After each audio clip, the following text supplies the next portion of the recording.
It's okay, Candy, don't worry about it. Thanks so much for inviting me. This is the second time I've read this series. The first time Jamie was there as well. And I was actually reading from the old version of The Walking Boy, which I find very interesting. People say, well, it's just a second edition, right? But it isn't, it isn't. It's been quite altered. Although you'd have to be quite academic and you would have had to read both books and noticed all the subtle changes. For me, as the author, I feel that it's quite a different version. Particularly because in that period of time since then, I've written Oracle Bone, and then as I kind of, oh, hey, you know, nice idea, maybe I'll write a prequel to The Walking Boy. And once I wrote that, in revising The Walking Boy, it's the second book now in this trilogy. So then it's changed its form because in relationship to Oracle. So it's quite a different thing writing poetry versus fiction. Although I almost always think of myself as a poet, essentially. We can talk about that later if you want. So I was going to read two short excerpts, but I think I'll just read one. I'll introduce you to this book as having, it's not historical fiction. It looks like historical fiction, but I would describe it as alternate history. So it's using some historical characters, references, and then, you know, lying through my teeth, making up things. And it's got some elements of magic as well, and, you know, strangeness. And Chuanqi actually means to translate the strange. It's a term that was coined way back, you know, in Chinese literary history as one kind of genre. So all the people writing Chuanqi tales were men, and often they would write about ghosts and fox spirits and, you know, corpses, and they were almost always women, and they were always female, and they were almost always malevolent. So I was quite pissed off about that, and that's why I wrote Oracle Bone, where one of the two main characters, Qilan, is half fox and half human. And so, having written that, I revised this with that in mind. Qilan doesn't appear here so much as having become a reference. In the original version, she did not exist, right? She did not exist in 205 when this book came out originally. So that's how it's different. This book is set in 702 CE, towards the end of the life of the female emperor, the only female emperor to have ruled. Not just an empress. She became a female emperor. She crowned herself female emperor, and that's historically true. Wu Zhao, or Wu Zetian, was her posthumous name. And so she's a character in this novel, but I made up a lot of things about her. And then there are several other characters, but one of the main characters is the walking boy, and it's a term actually to refer to a disciple or an acolyte that's been sent on a pilgrimage. And so the book opens up with Harelip on Mount Hua asking Bao Shi, his acolyte, to go on a pilgrimage down the mountain to the western capital at the time that would be having Chang'an. This is no longer existent Chang'an, but Xi'an is located close to Chang'an. And so Bao Shi is the main character, and he, though he's referred to as he, is actually intersexed. So I published this book in 2005. Wei Shen was very flattering. He wrote a little blurb for that book, and he said some nice things about, you know, how advanced I was, that people were not going to appreciate me for a long time. So anyway, so way back then I was writing a queer novel, queer history with transsexual characters, as well as Bao Shi. And there are several queer narratives in the novel, and one of them involves the imperial secretary, Shan Huangwan, who was taken in as a slave by Wu Zhao, the emperor, and she was branded with a tattoo branded on her forehead. So I made up this tattoo, it's not a tattoo, it's a scar, it's a brand. I made it up as an old Shang dynasty character for that represents transformation, which has to do with chemistry. Alchemy. And alchemy is a theme in the novel. I also come from a science background. So I thought I'd read this excerpt when Shangwang Wen, the imperial secretary, sent on a mission to go to a temple in the west side of Chang'an, to the Taoist temple, Dafa temple, also made up, where the abbess is Ling. And in Oracle Bone, Ling is a young girl. So in this novel, many years later, she's probably around 50-something. Okay. So Shangwang Wen has been tasked to ask Ling, the abbess, to do some things.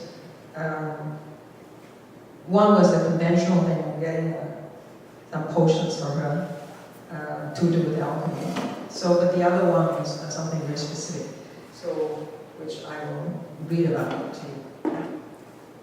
And you can ask me questions after about it too. It's not clear. I have to go quite a bit into the context, otherwise it's lifting it from the middle of the book.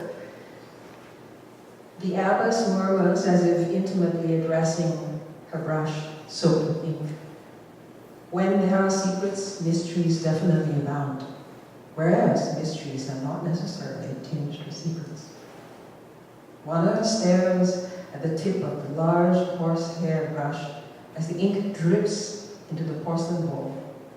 Blood, the thought crosses her mind, and she shivers as if tainted with it.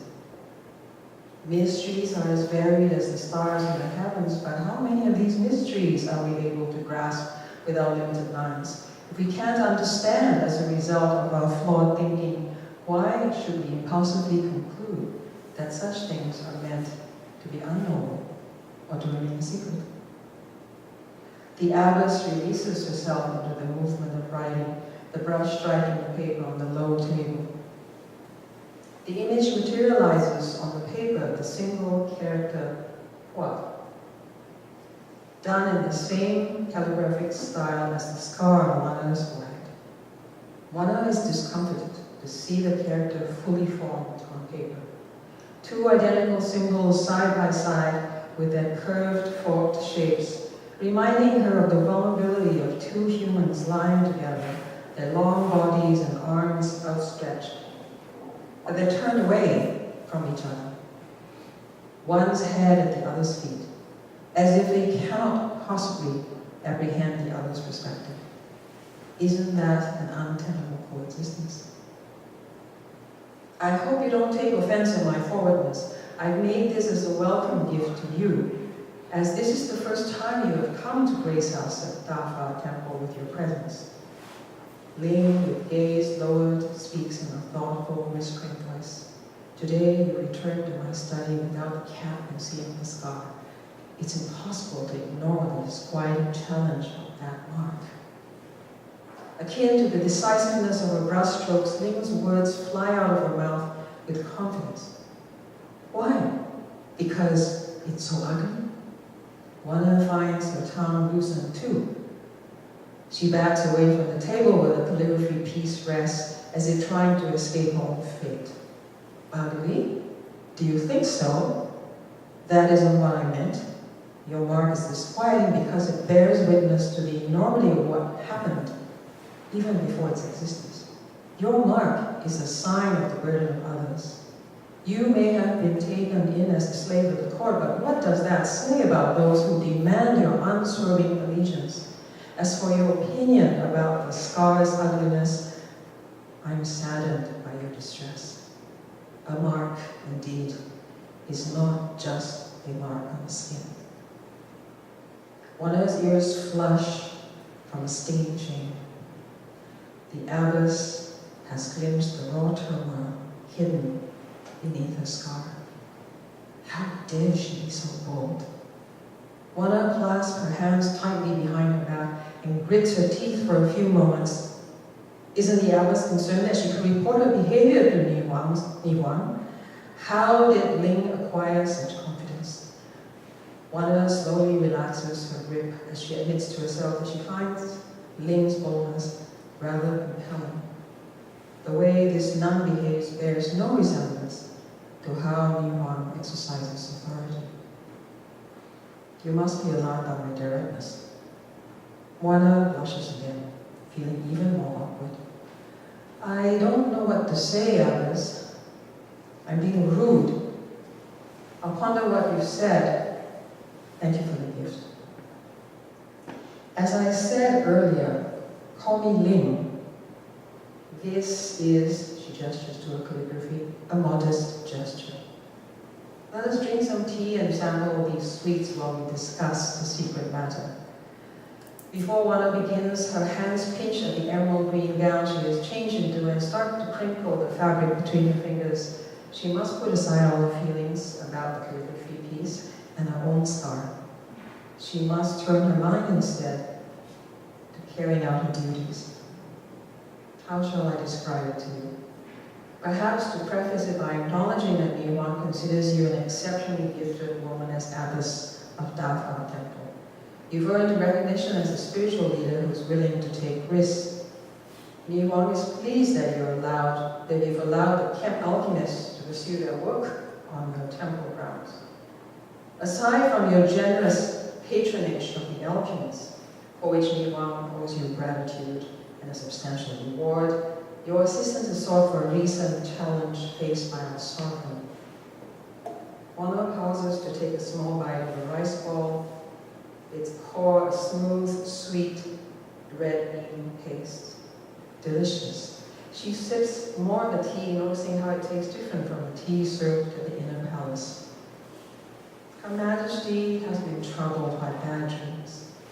She has suggested to me that there still may be strange presences who are quite unwilling to depart from Tai Chi Gong and who are so tenacious that they affect her health.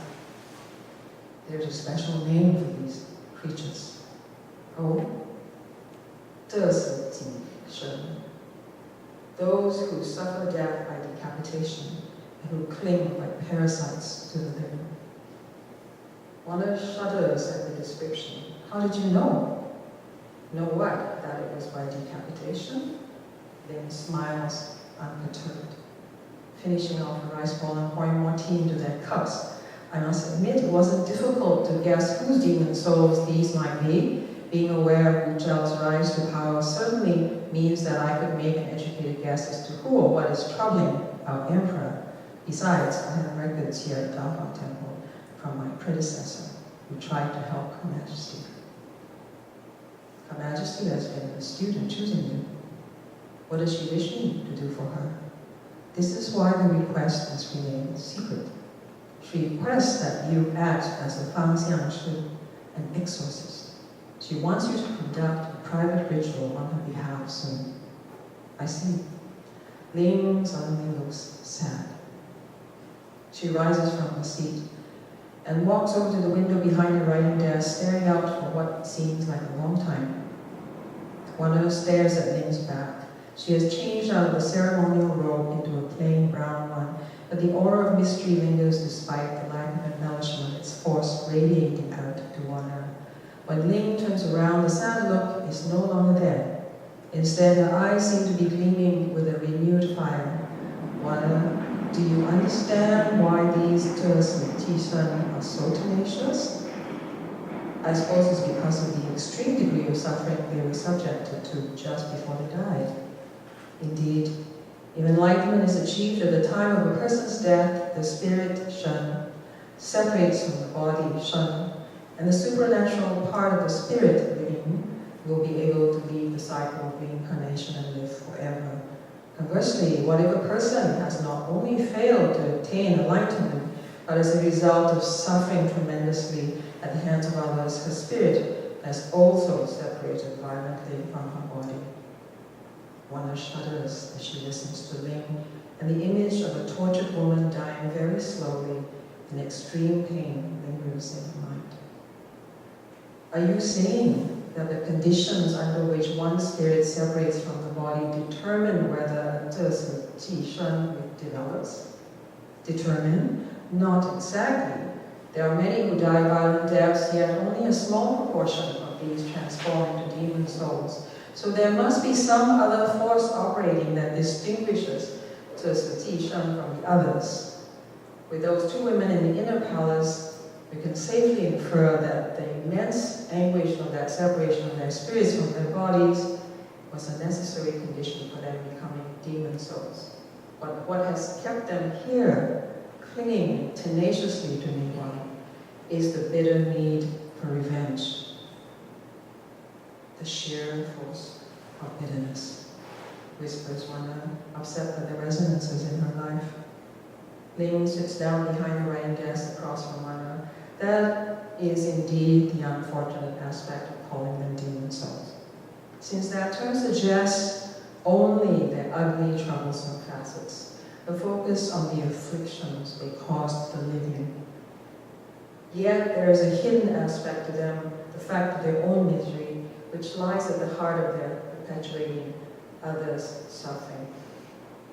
Wanda wonders if that's why Ling looked sad only moments ago. She speaks so intimately of demon souls, as if she has some means of understanding them. Stop it.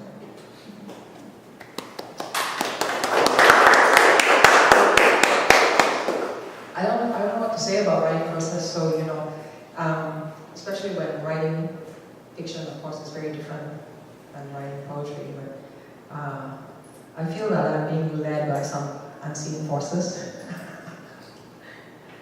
I do have a rational side, but it's not operating when I'm writing most of the time until toward the end. But I do I usually keep a notebook that's dedicated to the project. So I have several of these notebooks, different projects, different notebook. Sometimes one project has 3 notebooks, these are little tiny little notebooks. So I scribble in them, different colored inks, post-it notes, whatever I can do to keep track. So if something is interesting to me from anywhere, it could be as diverse as fashion, music, academic article, link to the website. I'm very aware of the need not to be bored, so I tend to set these challenges for myself doing projects where it's, I can't be bored. So I'm working on a 3rd book now, which is a trilogy, so crazy stuff. So the trilogy will be set in different places and in different times historically, but mostly in the future. So then, what I've been doing is I've been working with ideas. This book is now the 2nd book, right? Okay, so let's just say Oracle Bone is now the 1st book. It is the 1st book in the trilogy. Oracle Bone was written as a tribute to martial arts novels. So it has some, aspects of martial arts narrative, but I always want to subvert the narrative. So it also intersects with the usual patriarchal kind of tendency of, male scholars writing things, and then I want to subvert the tradition. So I did that. And then this was written as a kind of a tribute to classical Chinese novel where there's poetry in there. So some of the poetry was already translated because I'm not completely fluent in Chinese, but I could see the comparison and I retranslated them. So it's very rude of me, but I do. So to make it flow, to make it feel more pleasing to me. And then I created replies written by Shangguan Wen'er as a woman enslaved, writing in response to a woman who was enslaved in a different time. So it's to me, it's a very feminist book. An academic years ago had the audacity to refer to the female emperor as proto-feminist. Actually, she was no feminist.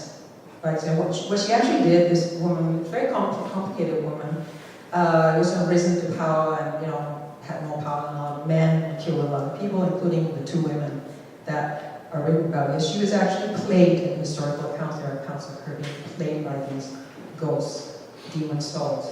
So it says that Tishan means demon souls who are still hanging around because of having suffered horrible deaths.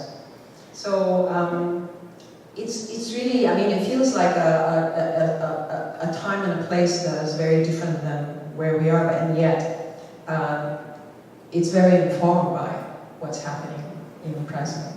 So, you know, one of the blurbs, one of the people who blurbed the book completely got that. So it's really nice when you know, people are able to read what I'm trying to do. So in the future, in the third book, I'm trying to create a kind of a take borrowing from science fiction and speculative fiction, mostly involving some aspects of genetic manipulation and transformation. So I had some background in science, and I was actually in pre-medical school. Then I decided to go into psychology, and then I came to Canada to do that. But I still had an interest in science, so here I'm kind of reawakening that too in my own way. So process, I don't know, it's like I'm in the maze, or maybe the maze is in me and I'm being controlled by a maze, I don't know. So when I take notes, I don't know what I'm doing, I don't know what I'm doing for years, 3 years, and then boom, I go, oh, maybe there's some kind of sense to this. There is some sense, I mean, there is some conscious intellect guiding me, but most of it I don't know very much until maybe third year in. And then later on, the editing and structuring kind of happens more. What do I like to do and enjoy different? I play music. I don't play any instruments anymore, but I like music a lot. So when I'm writing, I actually listen to a lot of music. And lately I've been trying to be learning from YouTube more different kinds of music. So these days, some of you on Facebook know I'm really getting into 1970s, 80s Japanese ambient acoustic. So that's my thing. I'm very wide interest. I had my very intense romance with opera. So I used to go to opera a lot. My first opera was as an undergrad student at U of T. You know, like cheap tickets, you line up and you go, La Traviata. So I loved it so much, I went the next week, second time. Yes, and ensued a long history of going to the opera. So music is a big thing that I like to listen to. And I was very lucky, fortunate to have participated in a percussionist who visited town last year and played with his Nakatani Gong Orchestra, so which is bowing a gong. So I had to play as part of that improvisation orchestra. And then a week later, I had to be a sub in Whistler for his performance, and somebody backed out, so I got to play in the other gong orchestra second time in a week. So that's really interesting to me. That's it. So questions and answers.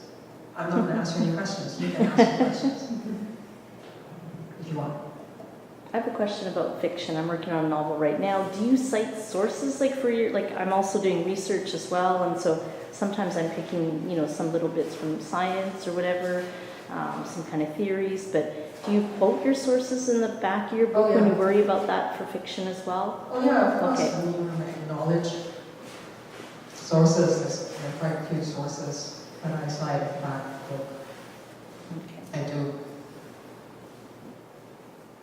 I sort of left, in my earlier work, sometimes I left the citing to the very end. Mm-hmm. So now I'm trying to be a little bit more organized and start building it up so that at the end I have less work. But yeah, I do. My short answer to your question. Yes, Lydia. Can you talk about the structuring and shaping process? I'm fascinated with that. Well, I'll tell you some funny stories about that. When I was writing the first version of The Walking Boy, I actually ran to the paint store and got paint chip samples.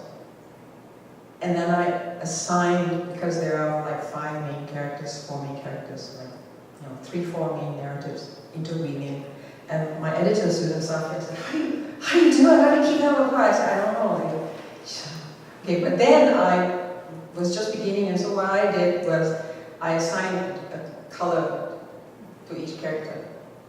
And then I had this cardboard, piece, and then I put these little notations on the chip, and it says, you know, scene with blah blah, and so we all color coded, and I did that, and then I looked at it and threw it away, and then threw it away. This is often what I do is I organize something. It was just part of the process. Right. I throw it away, and then I gain something. I don't understand what it is, and then there's some kind of it's more like a kind of a musical thing for me. It's actually very musical. So, you know, I do this, and then there's a feeling of the next scene is this, and the next scene is that, and the next scene is that. And I'm like, you know, interweaving all these different voices. You know, like this place collapses, there are 4 women's voices, and I see it as 4 women singing about different motifs recurring, and then they do solos, they do duets. So it becomes a musical structure, and because that's how that material was, 4 women's voices singing. In this new book, I don't know what the structure is yet, because what I see is I'm writing to experiment more with structure. So I'm doing time backwards, and then running forwards, and then running not so far back. So sometimes we do this kind of in terms of flashbacks, right? But in this case, I'm deliberately going the future, present, and then way back, and then slightly forward, and then future, present, and then not so way back. And then, so moving it like this, so that it becomes, that's part of the structure, is the interweaving of times. Right. That's all I know right now. Yeah. But I use visual things as well. And then toward the end, see our Oracle bond, it felt so unwieldy that I actually wrote an outline, but I never start with an outline. If you want to know, Yeah. I'm not that kind of writer. I don't either. I can't. So that's where I'm more like the poet. Writing the first draft is writing the outline.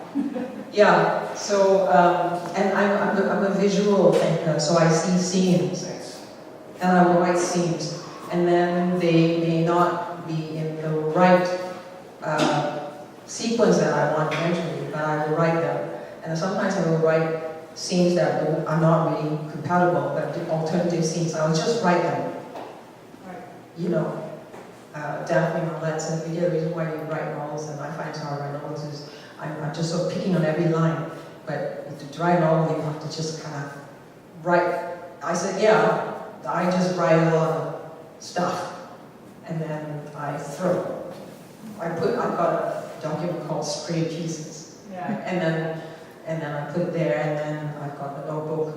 There were a lot of scenes I didn't use when I started to use them, because I hand wrote, and then later on I'm writing on the computer. Towards as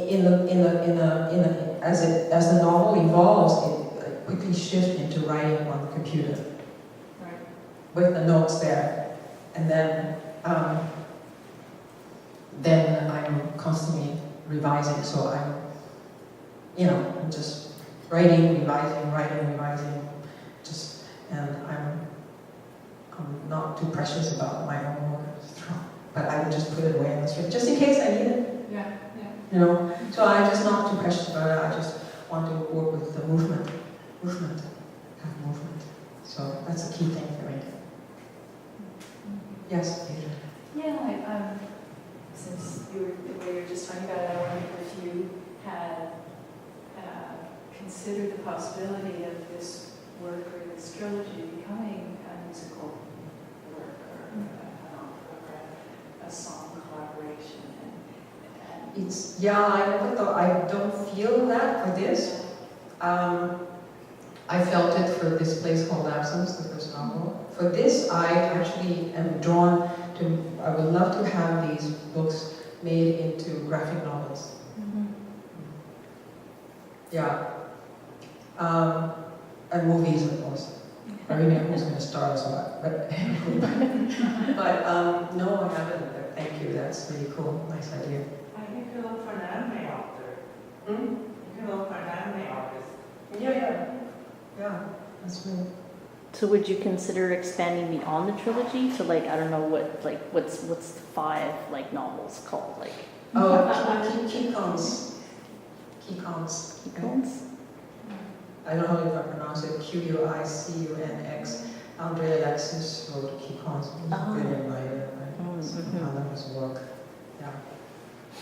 Were you saying something? Somebody was saying, you were saying Well, about I had another question about Yeah. the way your poetry and poetry in general maybe is incorporated in this book, your practice as a poet, but also the poetry itself that comes into the book. Mhm. I'm just curious about that. If you Well, think there's a connection between your own writing as a poet and this. I mean, I feel it when you read, but just want to hear a little bit about that from you. I thought of writing the poetry replies as, by Shantamana as my engagement as a woman in this time of Asian Chinese descent, talking also to my forebears, especially women who were enslaved or unnoticed or suffered from patriarchal constraints. So Shantamana kind of becomes an aspect of me doing that. So I get to write these replies. And the sad thing for me, of course, is that I'm not completely fluent in Chinese, so I cannot read the poetry of these poets. They're very rare, few in comparison, women poets. I can read them in translation. And translation from Chinese to English is very, very complicated, especially poetry. Yeah, because there's no obvious, it's very condensed, and there's no obvious connection between these nouns, and you don't know who's doing what, where, and why. So, your translation can be very different depending on the translator. So, I'm very respectful in that sense that I respect the beauty of the work, but I also am a little bit wild in terms of wanting to just take that material and run with it and write things myself. So, kind of experimenting like that. It's lovely because it's you feeling that there's the presence of poetry in prose, which was a tradition anyway in Chinese literature. Like Story of the Stone or Dream of the Red Chamber. And Baoshi actually means precious stone, so it's an allusion to the Dream of the Red Chamber. But these are small allusions. Most people don't get it. It's okay. I don't mind. So I'm a bit often been accused of being understated and too nuanced. People don't understand me, so it's okay. But I just want to do my thing, my way, and get help along the way of doing. Because a person never writes alone, right? So everyone relies on many traditions, many other writers, many other experiences, music, friends. That's kind of my very embodied awareness of how I write, because I never write alone. I may be alone at home writing, but I'm never alone and always informed by many, many, many experiences. Yeah. Yes, Jenny. You said at the beginning that you think of yourself as a poet. Will you say more about that? I don't know. I just think because I started when I was young to writing poetry, and I was noticed for writing poetry when I was 13, and then I secretly made a vow that I was going to be a writer when I grew up, and then I started writing poetry when I was mostly in grad school. I started publishing there in different magazines on Queen's University, on Queen's campus, and then I have my poetry published. I actually never thought that I could write fiction, and when I said that, I realized that I really had a very flawed mental attitude. I didn't have enough in me to write fiction, I said, once I articulated it. But you see, I actually tricked myself into writing my first novel. I didn't want to know I was writing a novel, so I started writing poetry. So, these women's voices were like short, little stanzas, like verses. poetry, and I go, then I would look at it and go, doesn't feel right. The line should be longer. Okay, the lines are longer. And this really happened. I'm not kidding you. This is the mind is very interesting. So then all the lines got longer, and then I wrote all these little prose things, and it got to 80 pages, and I went, oh, it's some kind of a novella. And then I got to 110 pages, and I went, oh my God, I'm writing this novel, and it's using 4 women's voices and first person voice. Oh God, it's so weird. And I did it. That's how I did it. So then past that time, I just can't fool myself, because when I'm writing something, I know that I'm doing a certain form, like, okay, I'm writing a novel, okay, I'm writing a long poem, oh, I'm doing an art project. I don't fool myself anymore, because I don't need to, I guess. I don't want to fool myself anymore that way. Yeah. Okay, if there are no more questions, thank you very much. Thank you.